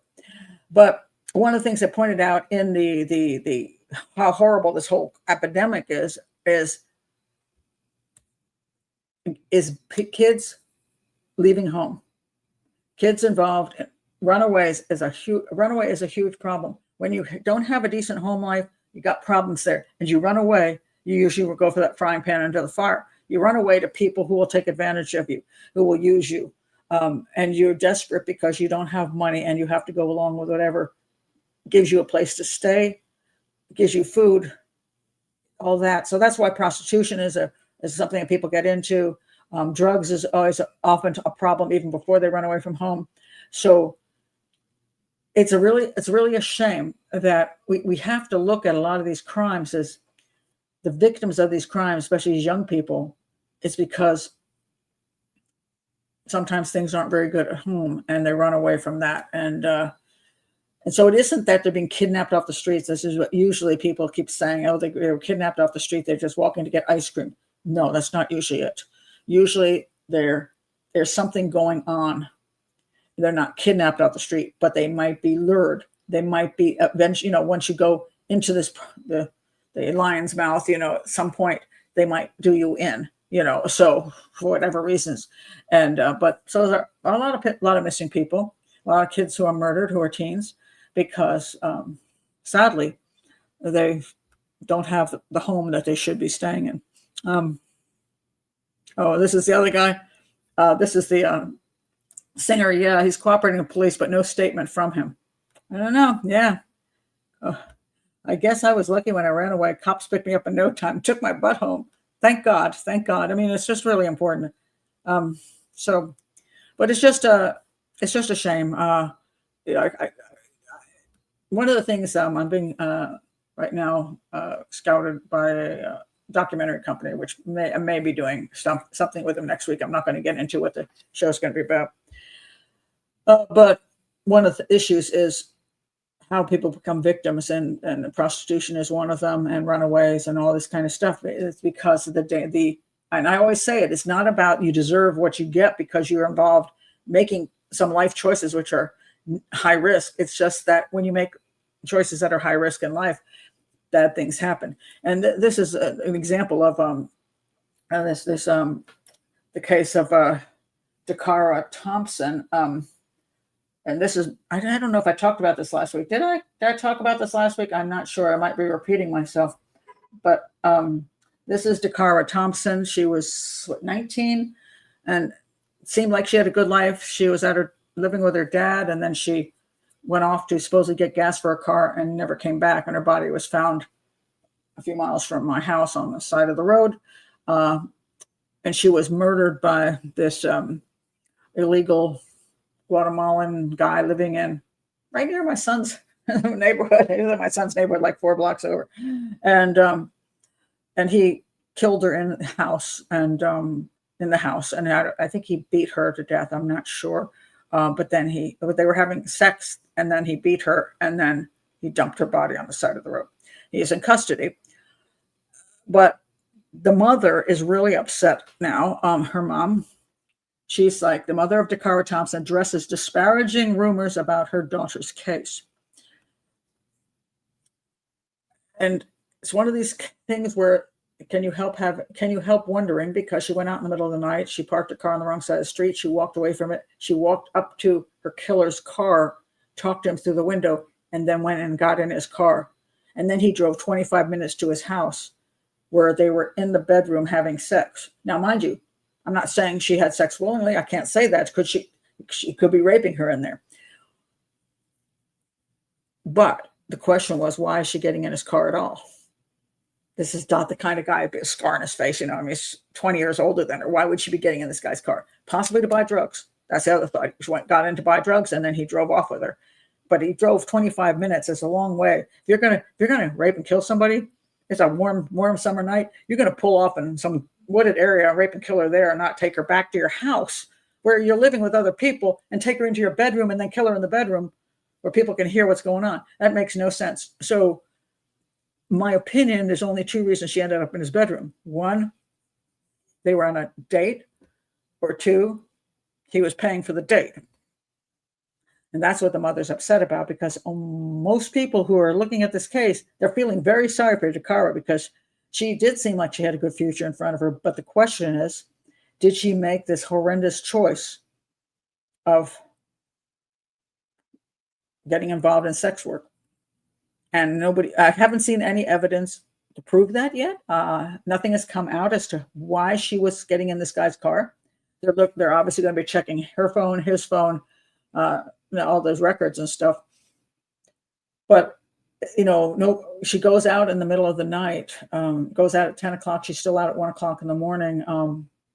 Where is she? What is she doing? Why is she out there? Why is she telling Dad I'll be home soon? But, she's still out talking to some guy behind a store. I mean, it's not safe behavior, even if she wasn't doing anything wrong. But what was she doing is the question. And nobody can come up with a good reason for her to be doing what she's doing, except that what people are coming to conclusion on. Now, I don't know, what we're going to find out. Yeah, she was pretty. She's a very pretty girl. And she's, don't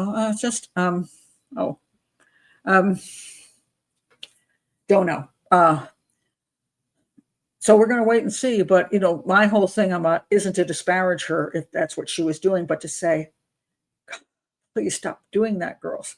Please stop it. All it takes is one guy. You're going out there making some money, but it's just one guy. And one of the things that's happened in the recent years is that girls used to get into prostitution because they were very poor. They'd run away from home. They were worked on the streets where they had pimps. But then over time, there became more and more places where girls could work that were safer, like massage parlors, photography studios, they went to escort services. But now what's happened is because of the internet, they've gone to OnlyFans, they've gone to they used to go to Craigslist. Craigslist was what did on a lot of the women in the Long Island serial killer case. Craigslist and OnlyFans, and now Tinder and places, things like that, where they can look for somebody. They put those provocative pictures up, and some guy says, "Hey, and they're like, I'm already having sex anyway, because we're past the days." I remember in 1970s, like I think it was 1970s or 60s when the pill came out. It was like, instead of being so paranoid all the time you're going to get pregnant, or the free love thing, thinking you should wait till marriage. If you're already having sex, why not have sex with a few $100s? You know what I mean? Because you could have sex with some guy on a date, and that turns out to be not so much fun. It's like, I can't believe I had sex with him. If I had sex with him and got $300 or $500, it might be worth it. So there's a lot more women and some men who are willing, who are not poor, they're not desperate, but they find this a good way to make a bunch of cash so they can have the prettier clothes, the fancier things. And they put themselves in these dangerous situations and aren't bothered. They don't think it's such a bad thing. The mom said she was a free spirit, which is, I think I did talk about that because I said the thing about the free spirit. Now that comes back, that she was a free spirit, and you wonder, what does that mean? So, but she's obviously, mom's a little upset because she doesn't want people to think of her daughter in that way, that her daughter, quote, deserved what she got. And nobody thinks she doesn't deserve that. But if she did involve herself with sex work, that is a high risk thing to do. And you went off with a stranger who happened to be an illegal immigrant from Guatemala who had a big scar on his face, who might be a really bad guy. So yeah, easy, fast money. And that's true. I mean, it's nice to make money quickly. But yeah, we don't know that's what she was doing yet. But she did get in his car, and some people think he pulled a gun out and made her get in the car, but it doesn't apparently to the police, it didn't look that way. That she leaned to his side of the car, talked to him, and then went around the car and got in. Probably not with a gun, but we're going to have to wait and see. But I always want to warn women, stop doing things that get you killed. I mean, it's so sad. I want to go on to West Memphis 3. West Memphis 3, they got approved for the MVac. The MVac is this fancy methodology now to extract DNA from things that they didn't used to be able to extract DNA from. So there were these ligatures on the 3 little boys that were in the water, and they are trying to extract DNA from the knots. So whoever knotted them and tied them up, maybe their DNA is in the knots. So they're going to use MVac, even though it was in water, try to extract that and be able to prove that, these guys, Eccles, Miskelly, and Baldwin, have all agreed to have the MVac thing. They fought for this. And so now it's happened. The judge has approved it. It's been 2 months now. I don't know. The results haven't come back in. But they all agreed that they wanted it done. And so the question comes down to that it would appear that if they were guilty, they would not want this done. All 3 of them definitely wouldn't want this done. And so they must not be guilty. Now, we know that John Ramsey wants DNA done in the case of John Benet Ramsey, but the easy answer there is they're only going to get touch DNA because there was no semen at the scene, and nothing that would give them full DNA. Would only be touch DNA. And all the Ramseys' touch DNA would be there because they're family. So if there's any touch DNA that they come up with, which they already have come up with DNA, right?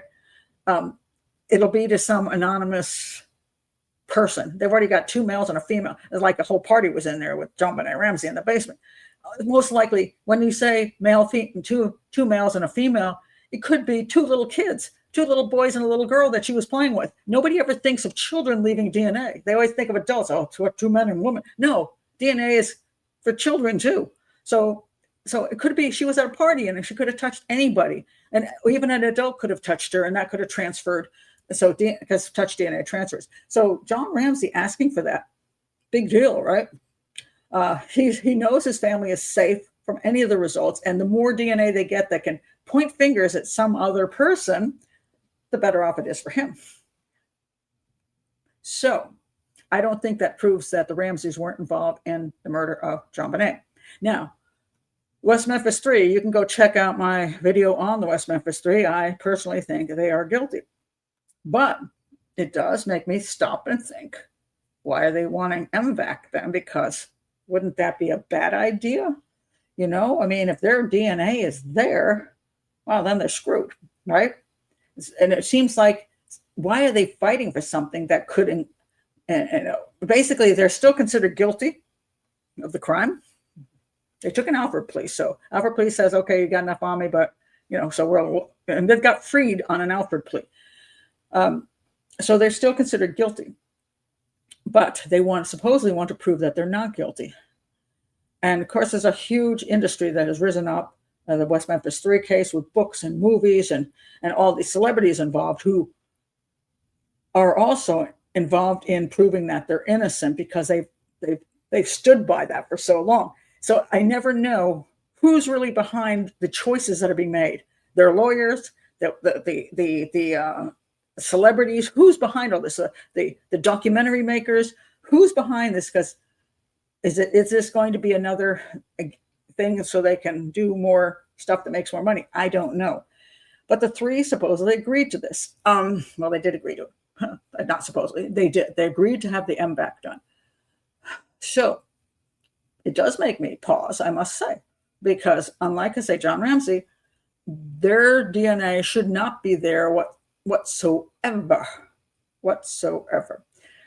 So I have been trying to understand what the MVac can actually do. And so what I don't know is happening behind the scenes, and this is where it gets confusing. The MVac has apparently solved a couple cases in an incredible way. And if that is so, it could possibly find DNA in this case that would solve this case. But my question is, and this is what I don't know, and this is where it's hard to know where the truth lies and what the motives are behind anything. I don't know, of all the cases that the MVac has been used on, how many cases has it actually solved? And in the case, so I don't know. They're not putting that information out. Let's say they used MVac in 1,000 cases and it solved 2 cases out of 1,000. Well, that's 998 that didn't work on. And the 2 cases it did work on, why did it work on those cases would be the question. So in the West Memphis 3 case, one of the things I looked up was, first of all, they were in the water. And although MVac can work with evidence that has been in the water, that's one of the things it can do better than anything else. They were in the water for a reasonably long period of time, which does wash away a lot of DNA.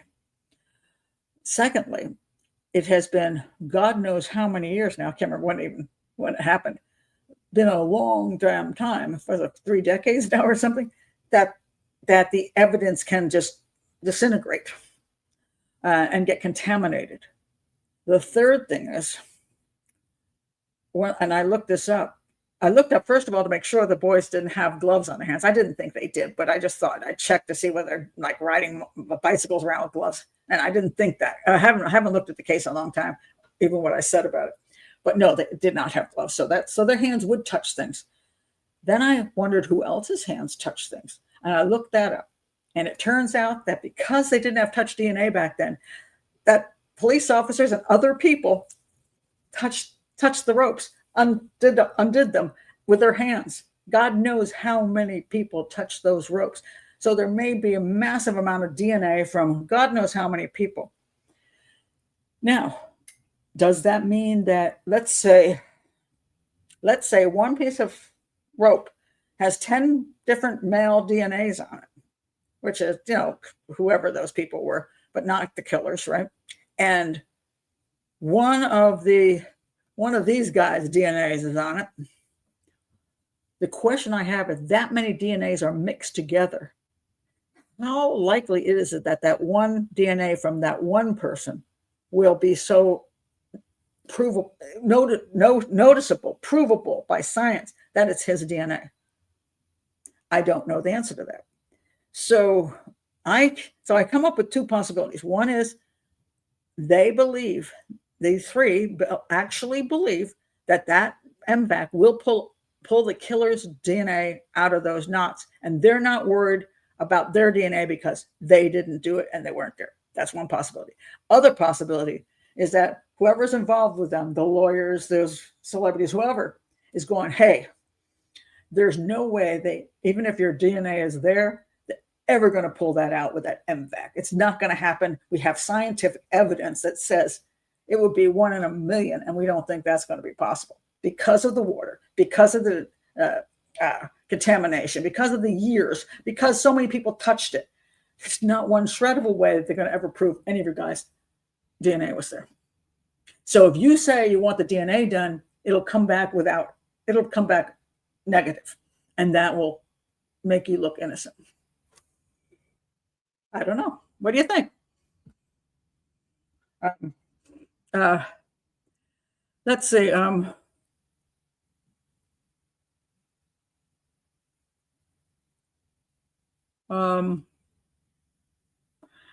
This is what, yeah. Is it a chance it won't work?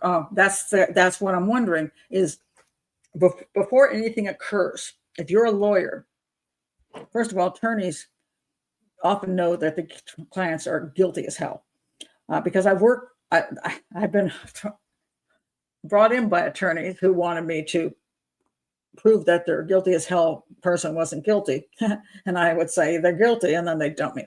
So, and then they're like looking for ways to get them out, even though they know they're guilty. That's they don't have an ethics problem with that, right? So if their attorneys actually believe they're 100% innocent, I can see why they push the MVac. Why not? They're innocent. Their DNA cannot be there. Maybe we'll come up with some DNA from some serial killer dude, right? So we're worth doing, right? But on the other hand, if they know they're guilty, but they're like, look, you've been trying to say you're innocent all these years. We got more money coming in on a new production, whatever, blah, blah, blah. There's no way they're going to find your DNA there, because we've looked at how successful this thing is. And in the situation of these, we know how many people have touched it. We know where it's been. They're not going to be able to pull your DNA at all. It's impossible. So you should go for it, because it'll make you look innocent and you can clear your name, and we can do another movie. I don't know. I don't know what's going on behind the scene. Oh, shoot. Oh, sorry. Let's hit my iPad. Guilty people do contradictory things all the time. That is true, but we're talking about three of them.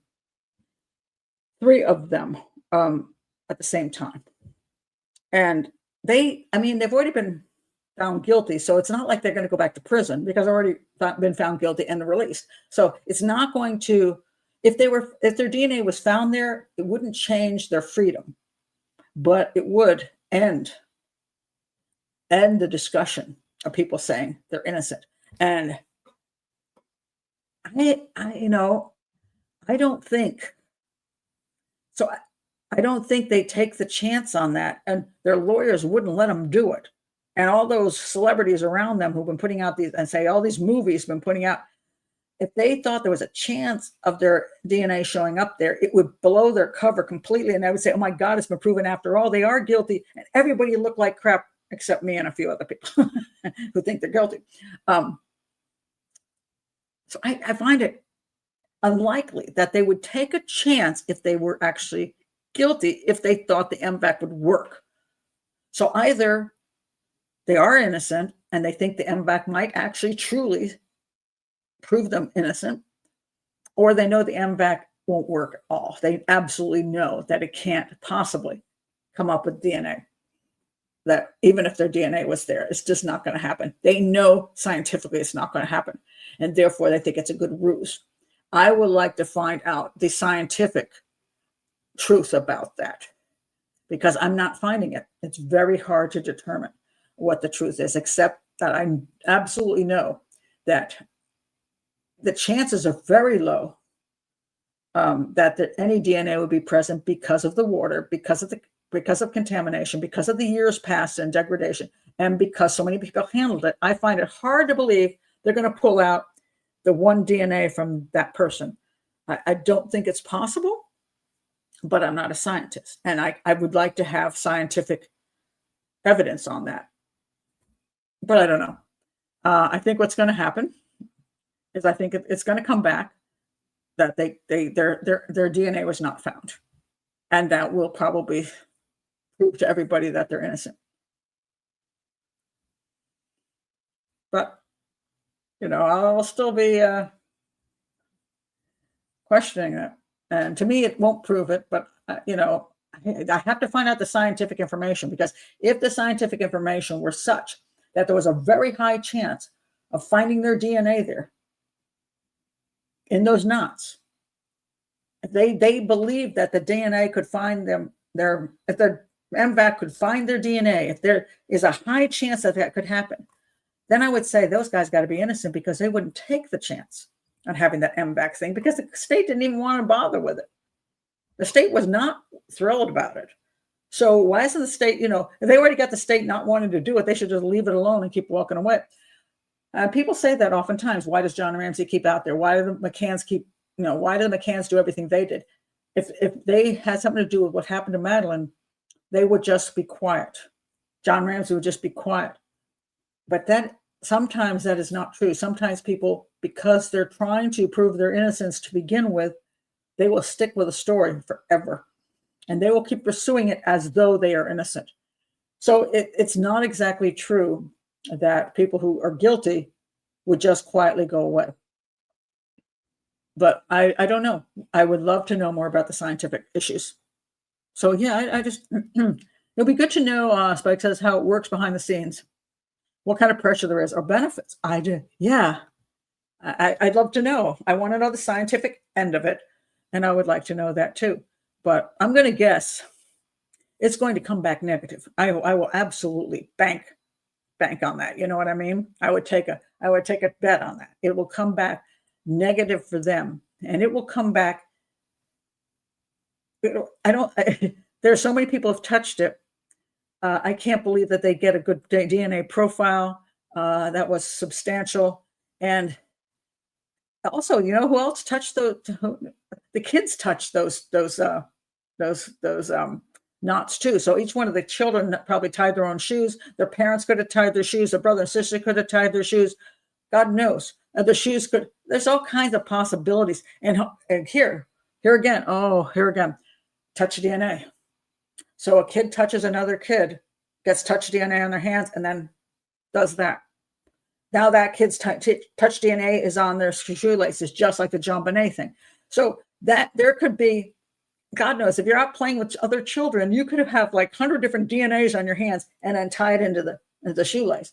And so you could get, again, people keep thinking it's adults only. No, DNA is children too. So you could have, oh my God, all these DNA things. It could be this person. It could be, and they're not. And the children, unless they're grown up to be criminals, they wouldn't be in any CODIS and any kind of DNA bank.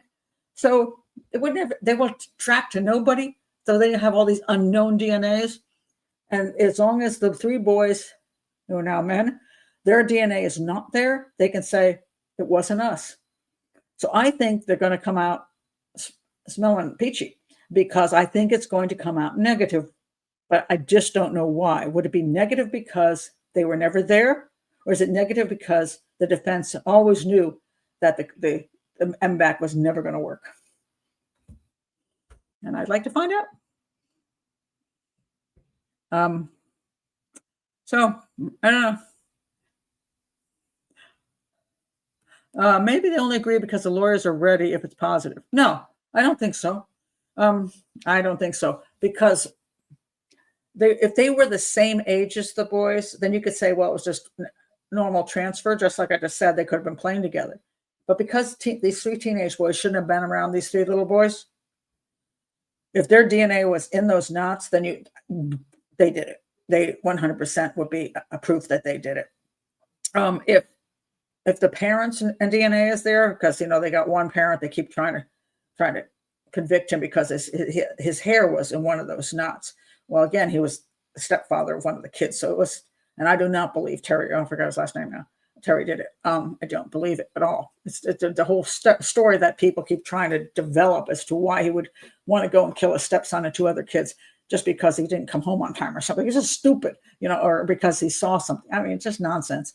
And pretty much I believe his police never considered him a suspect because of his. I haven't dealt with this case in a long time, but there's another guy, which I know who you are, but I'm just blanking. He did a whole bunch of stuff with Terry, and I've talked to Terry, and I don't see any link for him doing it, and or any evidence that he did, or even his movements don't match. So I can't come up with anybody else who killed those 3 kids except those three men who were teenagers at the time. Everything points to them. It's a wilding, in my opinion. That's because that was a thrill kill, and there are 3 kids that are controlled in the middle of the woods, and I think there's more than one person. But I don't see this as some guy coming off the street and doing this. I just don't. And because of the location was a location where the teens go. I mean, I have a hard time finding them not guilty of this crime. But the MVac thing is interesting. So we'll have to see where it leads to. So I really don't know. Let's see about time to quit here. Let me see if I have anything else I wanted to say. I might do a thing on him. Remember this guy, Walking Tall? He said some people killed his wife, and now they're saying that he might have done it himself. And so, yeah. So I might look into whether Buford actually did kill his wife, and it wasn't, some bad criminals, and he got away with it. I don't know. I'll have to check that one out. Anything else here? I'll just do this one last thing because I'm always kind of annoyed by this. I got a couple more things, but I don't have time for them. But anyway, they just had two young people. Mystery surrounding 2 recent hanging deaths in Mississippi, and hanging by trees. Two hanging deaths in Mississippi has grown as investigators work to determine the circumstances. One of them was a white guy who nobody seems to care about. Anyway, this guy, this nice-looking young man, he was also found hanging from a tree, and the family suspects he was murdered. And of course, we got Crump has showed up. Ben Crump always shows up to say that he was probably hung by some white some white supremacists or something, and KKK stuff. And you'll see this is what's really creepy, and this is why I'll just warn people about again. All on the internet, you will see that his arms and legs were broken before he was hung, and that's simply not true. And this is the problem. When people read that stuff, it inflames people thinking, oh my God, he was brutally murdered and hung from a tree, which might indeed then be a hate crime, right? And you don't want that kind of stuff happening. Don't want that kind of stuff happening. You want people not to, be killed, to young people like that, to be killed in something horrible like that. Apparently, though, the autopsies had no damage to his body whatsoever. And they do not believe he was murdered. And unfortunately, what's the shame is that sometimes that the tree hanging thing happens quite often because it's a way that you can go away from your home. You go into the beauty of the woods. You throw a rope around a branch or something, and it's not that hard to hang yourself. And so there's quite a few people who do this. And so, it's not always it's not necessarily a hate crime just because you happen to be Black. Nobody's saying it's a hate crime because of the white guy. I don't know what's happening with that investigation. Now, can you be murdered and then struck? So there's 2 possibilities. You can be forced. You can be grabbed, taken by a group. Somebody could throw a rope over a tree and stick your head through a noose, and they could kill you that way. They could then haul the noose up, and they could do it. Or they could beat you and then put you in the noose. Or they could drug you and put you in the noose. So there's ways you can end up in a noose and you can be hung in a homicide. But it's very rare. And usually there's evidence that that's exactly what happened. So majority of hanging deaths like that are suicides, like almost all of them. And a good portion of parents will think that their child has been murdered rather than that they killed themselves that way. And oftentimes what will happen is after a period of time has passed, we will then start getting information that like, for example, this young man, I mean, he's a college student. He looks like, he looks like a nice young man. And was he doing great in college? Was he a happy guy? And then he suddenly ends up being hanging in the woods. I mean, I haven't heard anything about what's going on in his life. A lot of times what we'll find out over time is that the person was depressed. They had all kinds of issues. They've tried suicide before. And then the parents say, but he was still murdered. So I don't know. I haven't heard anything about this young man yet. So I don't know what his condition was before he ended up hanging in the woods. But so far, the medical examiner is saying they see no signs of trauma to his body, any proof that anybody did anything to him. But yet all over the internet right now is this absolute, it was horrifying stuff all over the internet about how he was brutally murdered. And yet it's just simply not true. And Ben Crump is rolling out, and I don't like Ben Crump because I don't think Ben Crump ever cares about the facts. I think he likes to sensationalize, and he's definitely pushes racial stuff. And I wish he would just stick with the, actual cases that were true, but he just definitely, he'll just show up any place. Sometimes sometimes he does help a family, but a lot of times he just causes trouble, in my opinion. In this case, I think he's there too soon with the family, because where is the proof that this was a homicide? Where is the proof this is a hate crime? Where is the proof he was, lynched? And I don't think there's any proof at this point. Why is it? As far as I know, there isn't any proof of that. But it's all over the internet now, and it's going crazy. And it always bothers me because the other thing is I don't like the crying wolf type of thing. I think that when you claim something's a hate crime, you should be sure it is one. And if you're going to claim somebody, the Me Too movement has too many cry wolf too. I want real victims of real crimes to be able to speak out and be with the facts supporting it, and not have a whole bunch of people crying wolf, crying wolf, crying wolf for attention or for political reasons. Because I think that, unfortunately, minimizes what real victims go through and makes you not pay attention to the real victims. After a while, you're like the wolf story, cry wolf story. You're like, yeah, whatever. And then it turns out to be it is true, and you haven't paid any attention.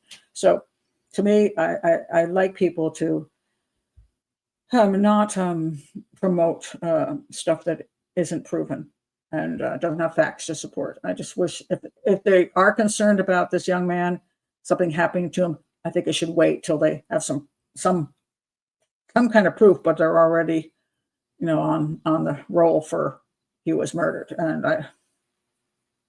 I don't know I don't know what evidence they have of that. So, except they say he wouldn't do it. He wouldn't kill himself. And that's what we always hear.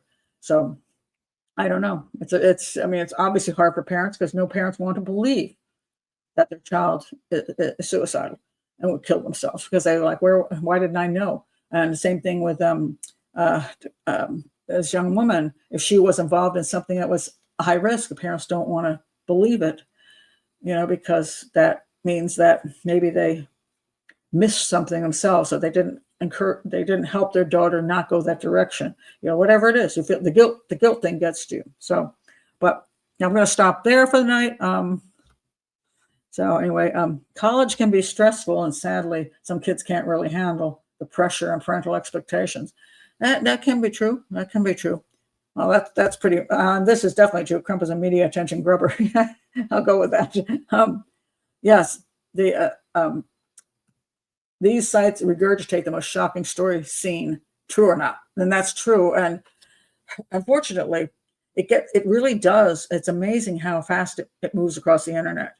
It really is. I mean, I'm always amazed at stuff that is just, people just jump on it because they want to be outraged at something. So they want to be outraged at this. So a whole bunch of people jump on it, and then the story, it's like, the game of telephone, gossip thing that goes on, and eventually it just sprouts wings and a whole bunch of lies and stuff that isn't even true, and it goes crazy. So it's a very frustrating thing because, and then YouTubers take it up, and it goes over all the big YouTube channels. It's over TikTok. And so what used to be something that would stop in town, in a small story that people in town would have to deal with, the citizens and the law enforcement, now just becomes a national craze. And it's just kind of exhausting, and I wish it would stop. So anyway, oh, thank you very much, Clarissa. Glad you were here. Glad you were here at Planet Steel. Yeah, and good night, Clarissa. Thank you, Cauliflower. So anyway, I will see you all on Sunday when I figure out what I'm going to do. Yeah, Sunday. It'll be Sunday. And so I'll see you all then. I will try to do that. I'm actually spending a couple days having some fun. So yeah, I'm going to go have a good time. Thank you, Spike. I'm glad you're here tonight. All right. So yeah, I will see you guys on Sunday. And if you're new to the channel, which I didn't even mention in the beginning because I forgot, and probably you're not here now because very few people make it to the end of these long shows. But if you're new to the channel, please do like and subscribe and join Patreon below. and I'll see you soon, guys. Bye.